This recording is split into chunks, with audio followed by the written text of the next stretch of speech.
Hi, whoever's here. Can you give me a thumbs up if you can hear me?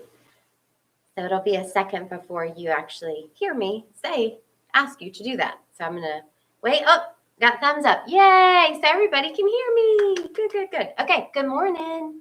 Good morning.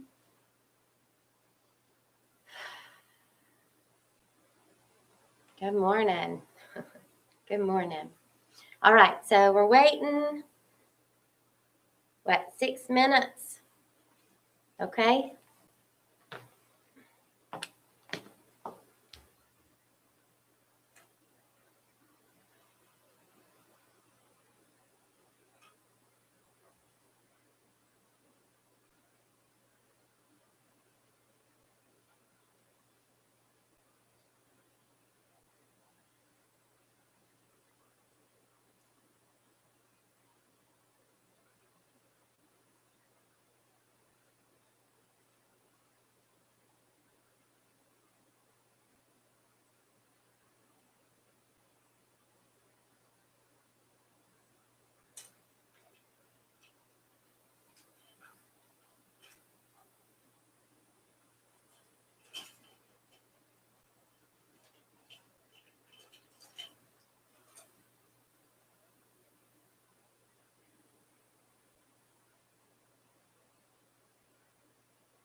Okay, I'm going to get our Facebook feed going.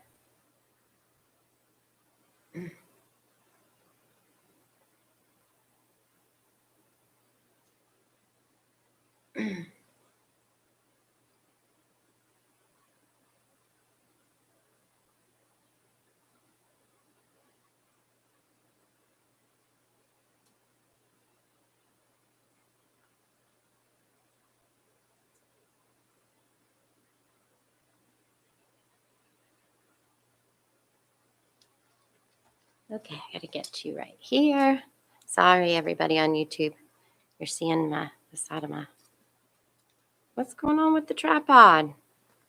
It's cuckoo. Do I not have it?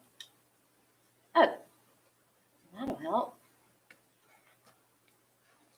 Hold on, this is crooked.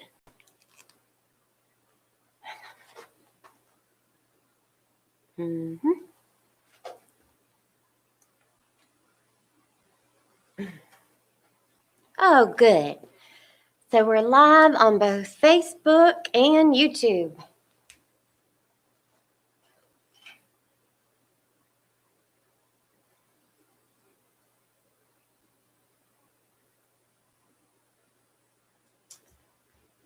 Okay, so while we're waiting, we'll just take a minute or two to center ourselves into this moment in time and space. We recognize that we are here on purpose. We are here on purpose, and so we embrace the purposefulness of this moment. So I invite us just to take a breath. Let's do a centering breath together. In through our nose and out. I'm going to do another. You can do it with me too if you want to. In through your nose and out.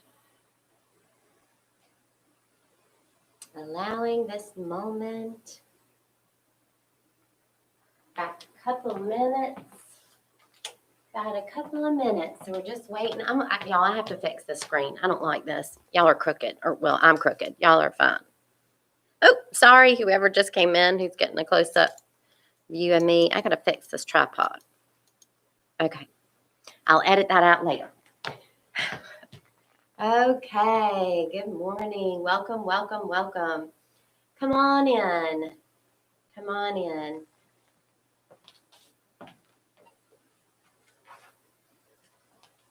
I'm going to refresh my memory for a moment.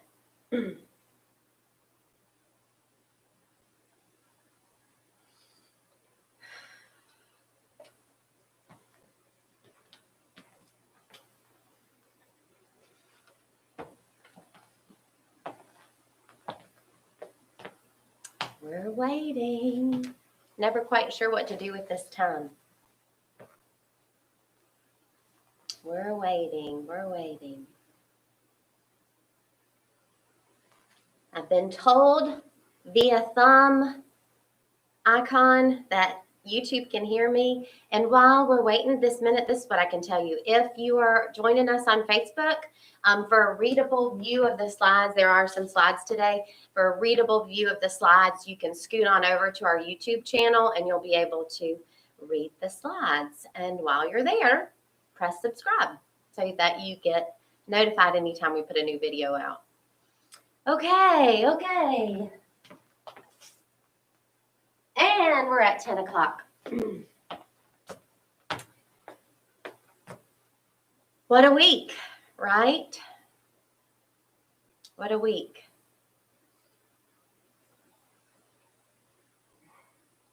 So there's a rule. I don't know if it's written in any book anywhere, but maybe it's just an understanding. Maybe rule is not the right word. But there's an understanding that ministers and spiritual leaders don't talk politics.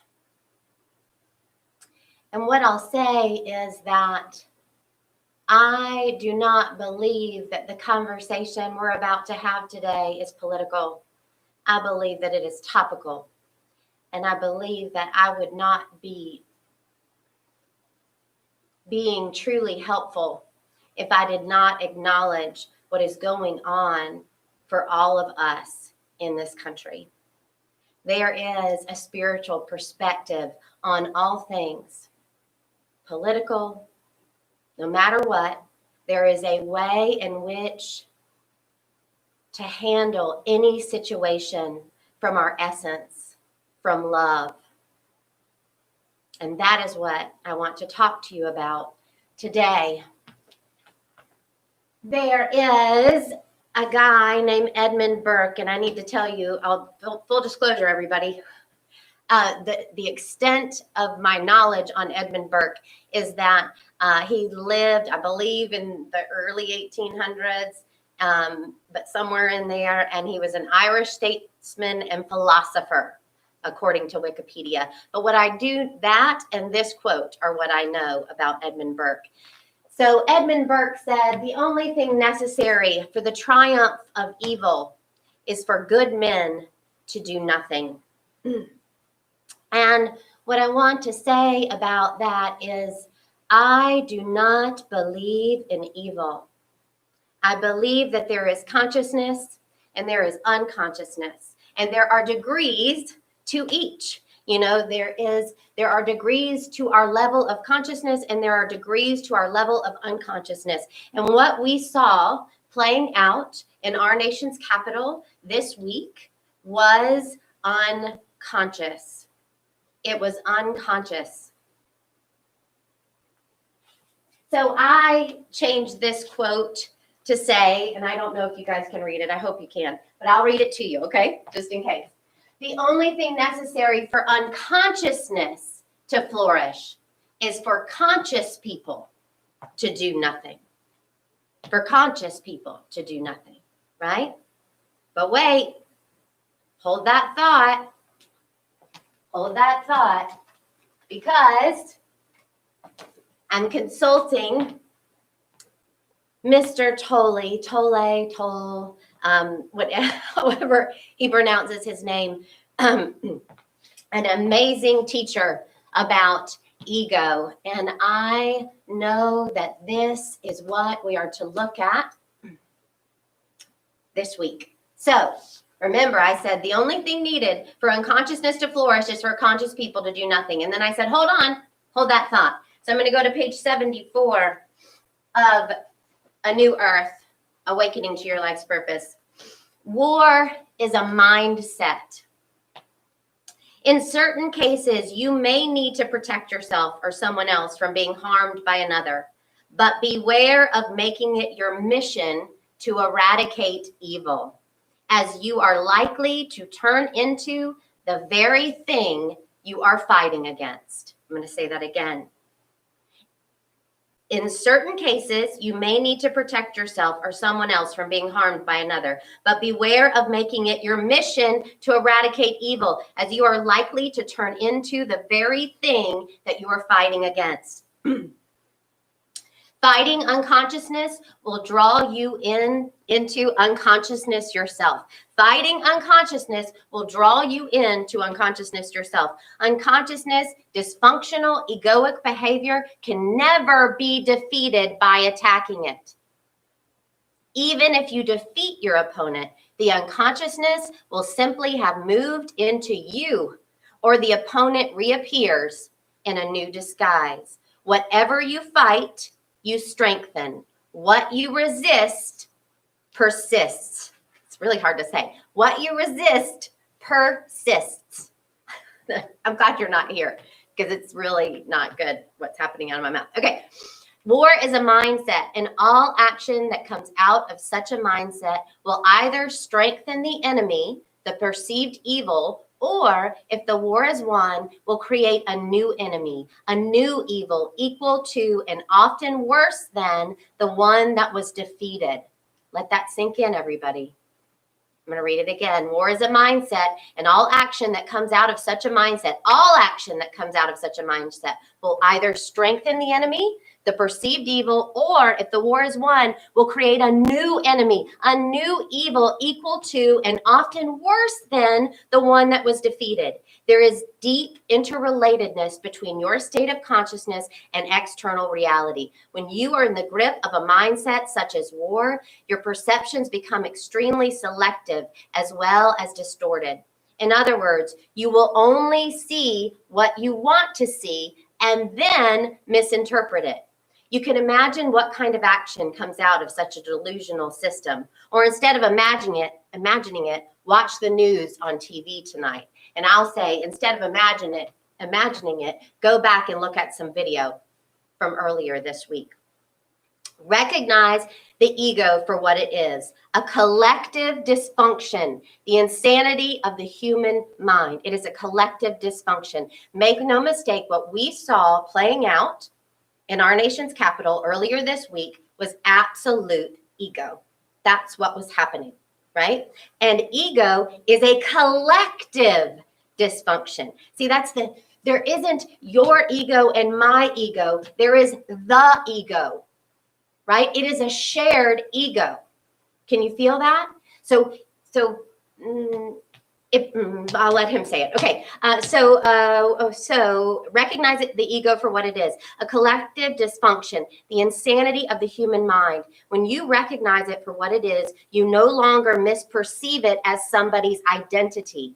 Once you see the ego for what it is, it becomes much easier to remain non-reactive toward it. You don't take it personally anymore. There is no complaining, blaming, accusing, or making wrong. Nobody is wrong. It is the ego in someone. That's all. Wow. Nobody is wrong. It is the ego in someone. That's all. Compassion arises when you recognize that all are suffering from the same sickness of the mind, some more acutely than others. See, we're all suffering from that sickness of the mind. You do not fuel the drama anymore that is a part of all of egoic relationships. What is its fuel? What is its fuel? Reactivity. The ego thrives on it. Do you want peace or drama? You want peace. There is no one who does not want peace. There is no one who does not want peace. Yet there is something else in you, in me, that wants the drama, wants the conflict. So all of us want peace. All of us, every one of us. Everybody you saw on your screens as you watched what played out in Washington, D.C., they want peace. And there is something in them that wants the drama. There is something in me that wants the drama. As I watched what was being played out, there was something in me that wanted that drama. And in order to heal that thing, in order not to let that thing rule my thoughts and my actions, I have to be willing to own it. I have to be willing to own it. So as I watched ego, the egoic pattern playing itself out in Washington, D.C., the egoic pattern was playing itself out in me. Righteous anger. There are few things, Eckhart says, there is nothing that strengthens the ego more than being right. And everybody, I don't know about you, but I was real sure that I was right as I was watching. I was firm in my rightness, right? The reason why we're talking about this is because this is it, guys. All of us, right? Here we are. We're in the advanced class. We know that. We're in the advanced consciousness class. We've been working on our consciousness, haven't we? We've been working on the Just Like Me practice for a really long time. We've been working on showing up as love in the world. Well, guess what, guys? We've been studying, and this is what we were studying for. This is what we were studying for. This is the moment. This is the moment where we come and we take a look at at the egoic pattern in us. And I love saying it that way because the recognition is there is an egoic pattern. There's one egoic pattern playing itself out in all of us, right? So if we want to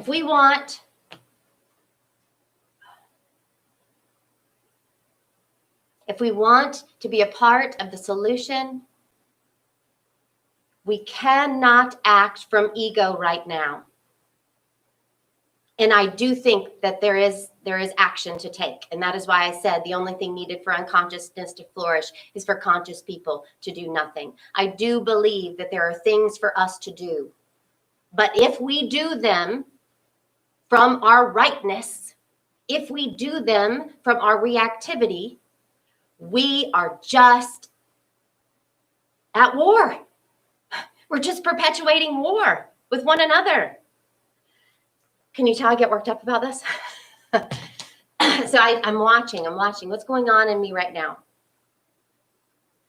I am passionate, but can I look? Is there ego going on here?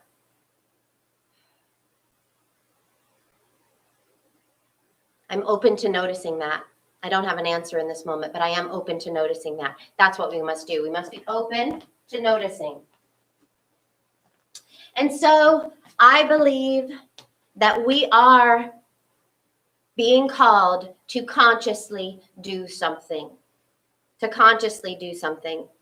And what occurred to me was, I had a friend call me, and she was very upset the night before what played out on the Capitol.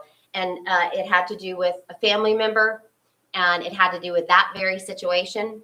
And they had these opposing views, and that's what's happening. We're seeing this in our families, among our loved ones. And I believe that when we get quiet and we ask, what is ours to do? What is consciously ours to do? What is ours to do with the consciousness and the love that we are? I believe that for many of us, the answer will be to reach out to those loved ones. And maybe the conversation sounds something like this. I'm not suggesting that you reach out to strangers. I'm suggesting you reach out to loved ones, because I believe that's where it starts, right? In the Civil War, it was brother against brother. And we are at war right now because war is a mindset. And we've got brothers against brothers, don't we? Right? Metaphorically. So maybe the reaching out to our loved ones sounds like this. You know, I watched what happened this week. And I watched people charging into a building, shouting, "Where are they? Where are they?" As if they were going in to string people up. And I realized that I don't want to be at war with you. You are my ... You are my mother. You are my sister. You are my brother. You are my father. I love you. Can we agree that this isn't going to come between us anymore, right? Because that's where unification starts. If we can't come together with our family, you know, if we can't come together with the people that we love, what hope is there for the people that we don't know and us coming together in unity, right? So I'm not prescribing for you, but I do believe that we are being called to get quiet mentally. Remember the masks we talked about last week and how it covers us like this? It's time to get quiet. Listen. What is mine to do? Listen. Right? But wait, after you do something, keep this in mind. Page 214 through 216. Allowing the diminishment of the ego. The ego needs to feel superior. The ego is always on guard against any kind of perceived diminishment. Automatic ego repair mechanisms come into effect to restore the mental form of me.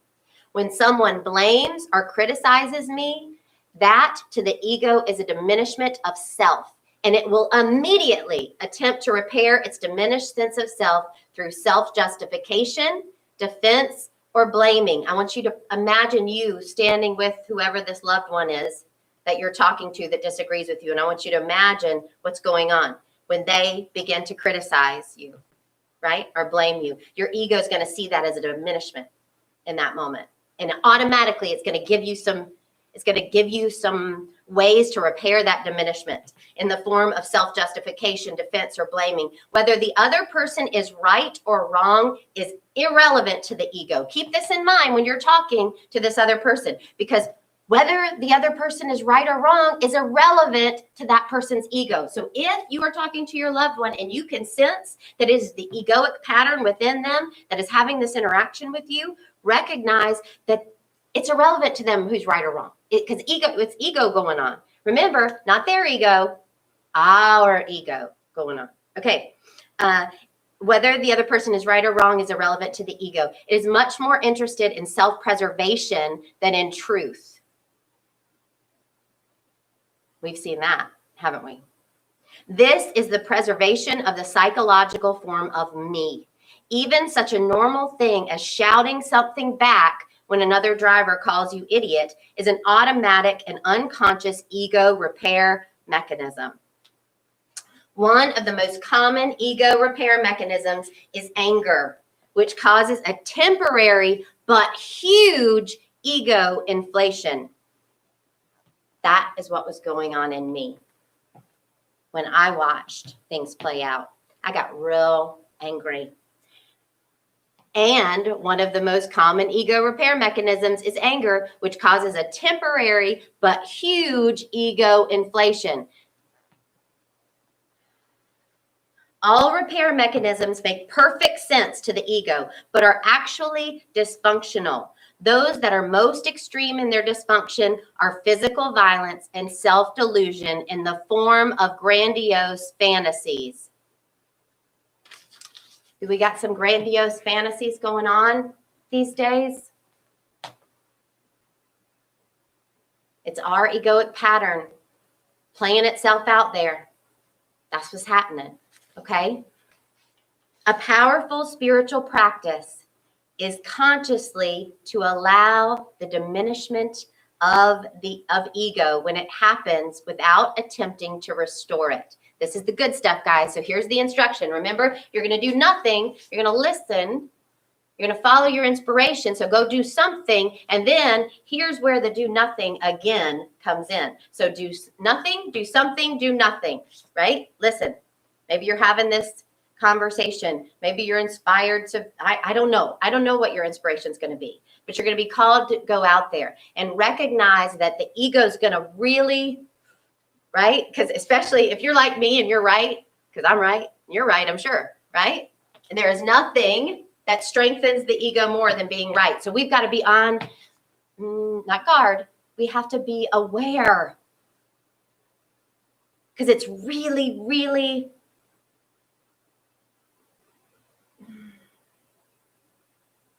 it's an egoic moment for all of us, right? So we have to be aware. Here we go. So a powerful spiritual practice is consciously to allow the diminishment of ego when it happens without attempting to restore it. I recommend that you experiment with this from time to time. For example, when someone criticizes you, right? So when someone criticizes you, blames you, or calls you names, instead of immediately retaliating or defending yourself, do nothing.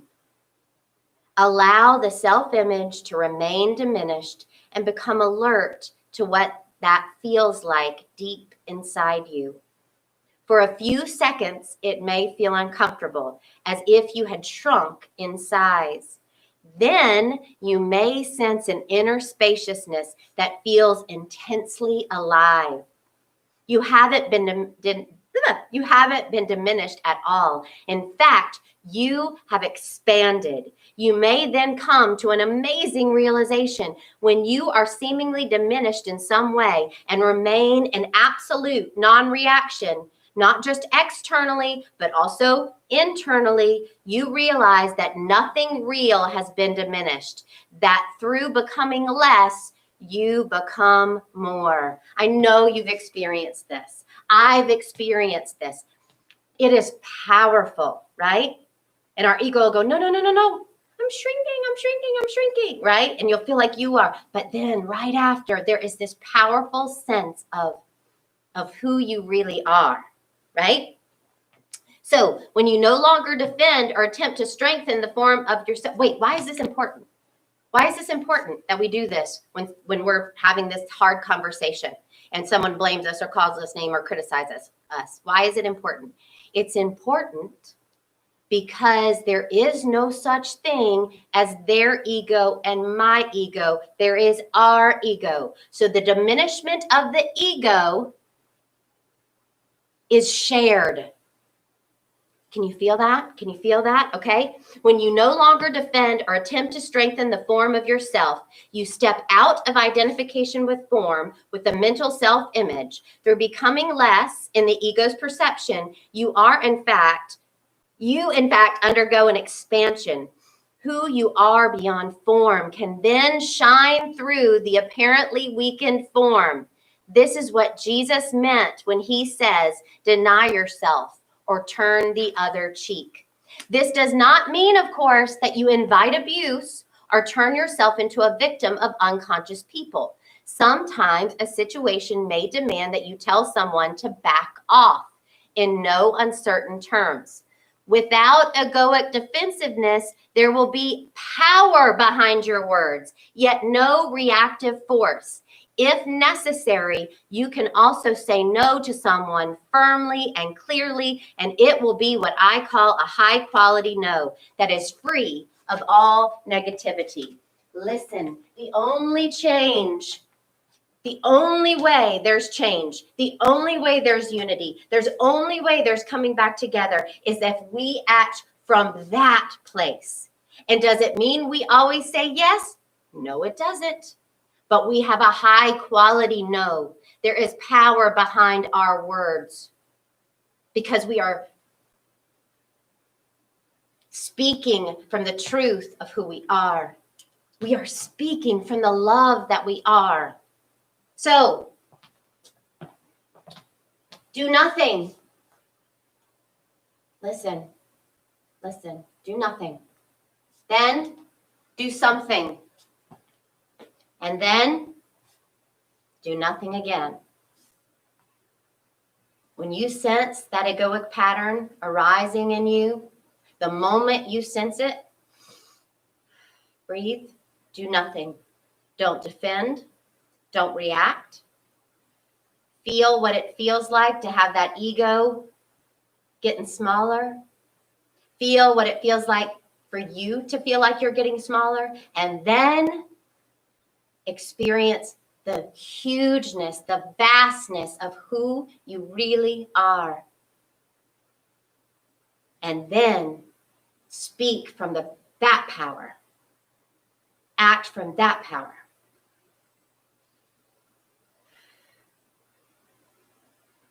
Okay. Got a little worked up today. I wore what I call my Unity dress. And because if I wish I could show y'all, you guys know, Unity of Appleton family, close family, you guys know that we have a beautiful mural back there, and I literally look like the mural. And I did this because I am trying to do everything I can to remind myself that this is a moment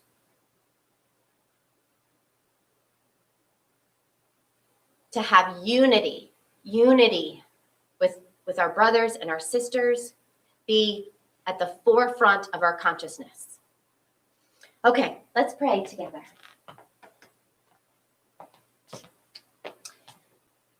So I invite you to close your eyes or relax your gaze.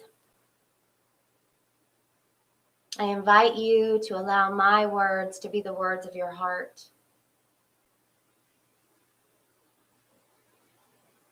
Take a breath.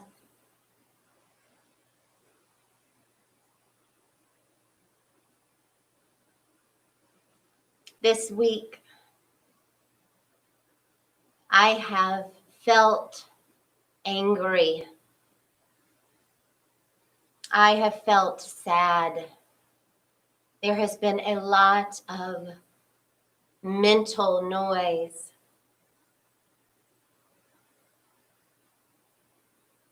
Internally, externally. And right now, I give all of that up. I lift it up. I lift up any anxiety, any angst within me, any anger within me. I am willing to give it away. I am willing to place it on the altar of my heart and allow love to purify all of my thoughts.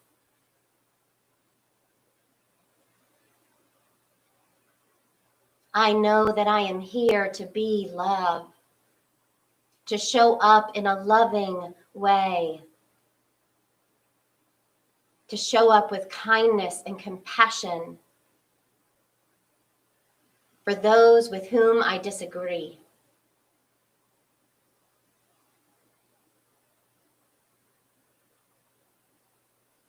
I recognize that I am powerful,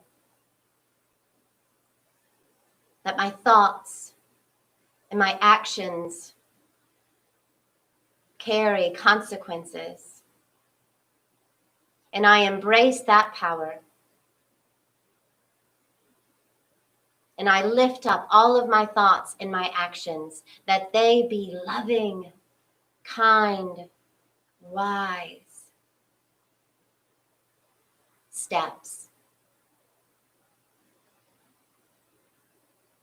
I am willing to do something. And I am committed to being quiet and listening for the call of that something. And I am then committed to being aware in any moment of the egoic pattern within me. I will not judge myself for it. It is my intention not to judge another for the egoic pattern in them.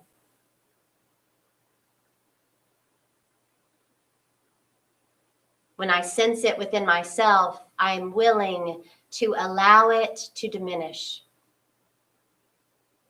and then embrace the power and the love that I am.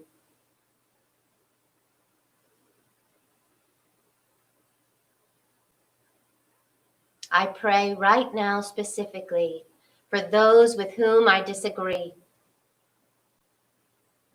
It is my intention not to confuse the egoic pattern active in any moment within them as who they are, but rather to see it clearly as a collective egoic pattern, one that I share too. Just like me is my intention.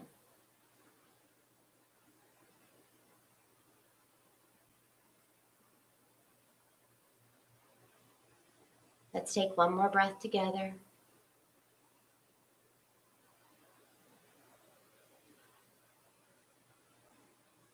And as you are ready, you can come back to this moment in time and space. And today I chose the daily word actually from yesterday because I think it fits in really well with what's going on. And the word, and for those of you who don't know, this is the daily word. It's a Unity Worldwide publication. It's a daily devotional, and you can get it at dailyword.com. The word is relax, right? Relax. All is well with my soul. No matter what is going on in the world around me, the state of my soul is always perfect harmony and poise. The state of my soul is always perfect harmony and poise. I love it. I recognize that my soul dwells in perfection, beyond time, in the infinite realm of God. I relax, knowing peace and comfort always are as near to me as my next breath. In the depths of my soul, all is well. As I meditate on this truth, I relax into the infinite presence of God. Everything in my world is expressing in perfect harmony, and my highest good is manifesting. With ease and grace, I flow with goodness, allowing it to permeate my feelings and consciousness. I relax into this blissful communion where I know perfect peace and become aware that all is well with my soul. And the verse is Exodus 33:14. My presence will go with you and I will give you rest. Oh, I love that. My presence will go with you and I will give you rest. Beautiful, beautiful, beautiful. Okay. So our vision here at Unity of Appleton, a world powerfully transformed through shared spiritual awakening. And our mission, advancing the movement of spiritual awakening and transformation through unity, a positive path for spiritual living. And our values, abundance, acceptance, community, diversity, integrity, joy, and love. And we celebrate our children. Unity of Appleton sees the divinity in all children and nurtures their unfolding spirituality. And I'll just tell you, moms and dads, Priscilla and Christy and I are working, actually meeting this week. We're really diving in and working on the children's program. Very excited about when we can be in these walls together. And what that program will look like. So stay tuned, everybody.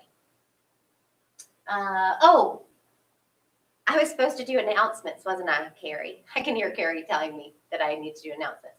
And what are the announcements? Before we do our moment of gratitude, let me tell you the announcement. So our annual meeting is February the 28th. Okay, our annual meeting, and of course we'll be doing it via Zoom. So our annual meeting, February 28th. And this year, membership renewal, remember, in order for you to vote on accepting the proposed budget and things like that, you have to confirm your membership. And this year, we're going to do that via email, which is better for the planet anyway. So just be on the lookout. We're going to have some communications for you regarding this. Also, there's a save the date. Bedford is going to be doing a tapping seminar 2 Saturdays in a row. I believe it's the 20th and the 27th, but we'll have more information to come on that. So save the date, the 20th and the 27th. and I believe it's like 10 a.m. in the morning. So, but again, make sure you're checking your email. Oftentimes our Friday email blast will go to spam. So make sure to check your spam folder if you haven't seen that email from us by Saturday. Also, we posted in members only, but that's going to have a lot of communications going on around annual meeting and all that. So I think that's what I had to say. And if I forgot something, I'll tell you later. Okay. Let's do our moment of gratitude. So we recognize that gratitude is an energy that lives inside of us all the time, and that at any moment we can choose to tap into that energy. And so I invite you to bring to mind a person, something, an event, something for which you feel thankful. Now breathe, smile, and in your mind say, thank you. Thank you. All right, we tapped into the energy of gratitude, and now we're going to do our affirmation of prosperity. Unity of Appleton is alive with the energy of spirit, in the flow of divine abundance, and radiant with unlimited possibilities. And our celebration of giving and receiving, thank you so much to all of our sustaining members who continue to give week after week. Thank you so much.